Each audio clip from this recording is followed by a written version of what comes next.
Hi guys, today I'm going to break down chin-up technique. I'm going to talk about how I perform and teach the movement, then I will cover common errors so you can perform this exercise stronger and safer to build muscle and strength in your back and bicep muscles. And finally, I will show you how I would warm up for a heavy set. I believe that chin-ups or pull-ups should be a staple exercise of most training programs. Most men should be able to perform bodyweight chin-ups or at least working towards that goal. For females, I've read that their upper body strength is roughly half that of a man of the same height and body weight. So doing assisted chin-ups or lat pull-downs with half body weight is roughly equivalent, and you're going to have to work extra hard to get strong and reach body weight. So the way I like to think of many exercises is what position do you want to be at the bottom and what position do you want to be at the top, and how do you get from A to B in the most direct and efficient way.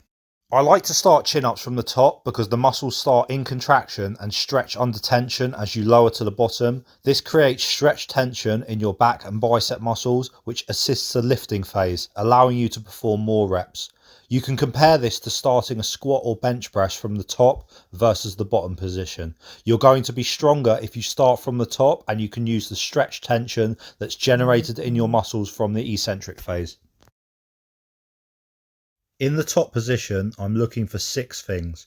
Number 1, the chin is level with the hands. In the last few reps of a difficult set, it's going to be difficult to pull this high, and I will explain later why I think it's fine to continue, as long as you're doing your best to pull yourself as high as your strength allows. Number 2, your upper back is extended, not rounded, and shoulders are back and not rounded either. Shoulder blades are pulled down and back. Number 3, your back and bicep muscles are contracted as hard as possible. Number 4, there is a degree of control. You don't have to stop at the top, but you shouldn't pull yourself up and then go back down in free fall. Number 5, lean your body slightly backwards to engage your mid-back muscles. Number 6, there should be some space between your body and your hands. For the lowering phase, your lat and bicep muscles stretch under tension to about 95% of their maximum range and not relaxed at any point.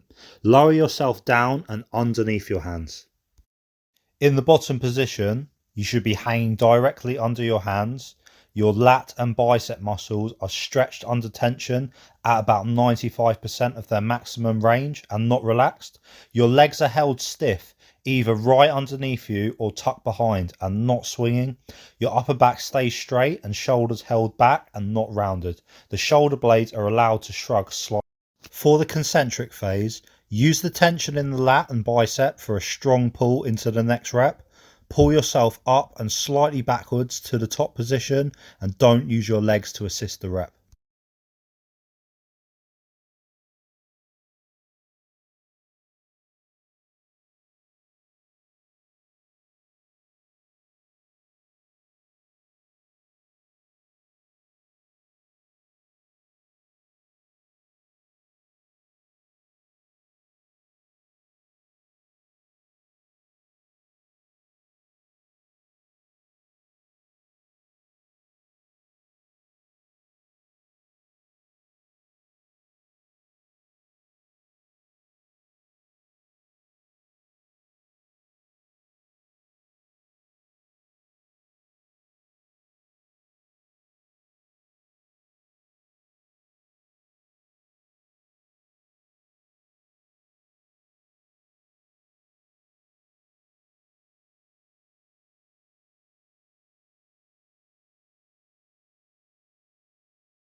Here is an example of a warm-up protocol I would use for a heavy set of chin-ups.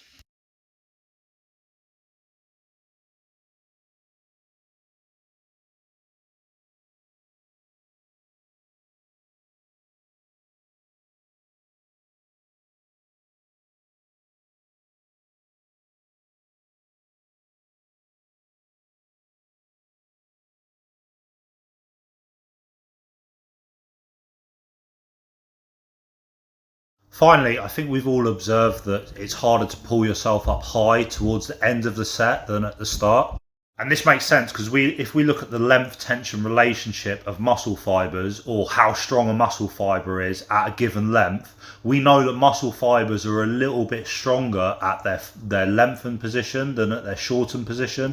So at the top, you should just expect that your muscle fibers aren't going to be as strong. And some of the research coming out recently suggests that lengthened positions are a lot more important than the contraction. So for this reason, I think it's perfectly fine to carry on the set, even if you can't pull yourself quite as high for the last few reps.